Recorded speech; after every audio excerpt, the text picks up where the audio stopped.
નમસ્કાર. નીતિન પટેલની ભયંકર ખબર.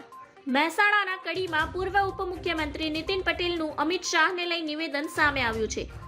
તેમણે કહ્યું કે આપણા બધાની ચિંતા એ કરે છે, એટલે હવે મને મળશે ત્યારે હું કહીશ કે સમાજમાં છોકરીઓને પરણાવવાની થોડી ચિંતા છે.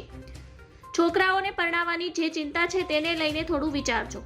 નીતિન પટેલે કહ્યું કે હિન્દુ ધર્મ આપણો દરેક જ્ઞાતિઓથી બનેલો છે. કમનસીબે આપણે હિન્દુ એકતા ઓછી છે.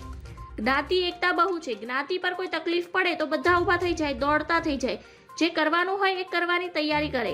પણ આપણા ધર્મ પર, આપણી સંસ્કૃતિ પર, આપણા દેશ પર કોઈ આપત્તિ આવે તો કોઈ જરૂરિયાત ઊભી થાય તો આપણે આ બધું એવું વિચારીએ, એ તો કરનારા કરશે, એમાં મારે ક્યાં વિચારવાનું છે. એકબીજાને મદદ કરવી અને ટેકો આપવો તે આપણામાં છે. નીતિન પટેલે જણાવ્યું કે અમારા રાજકારણમાં શું હોય છે કે હું એકલો જ આગળ આવું, મારો એકલાનો જ ફોટો પડે, બીજા કોઈને દેખાવા ન દેવાના, એવી પદ્ધતિ હોય છે. ધન્યવાદ. જય હિન્દ.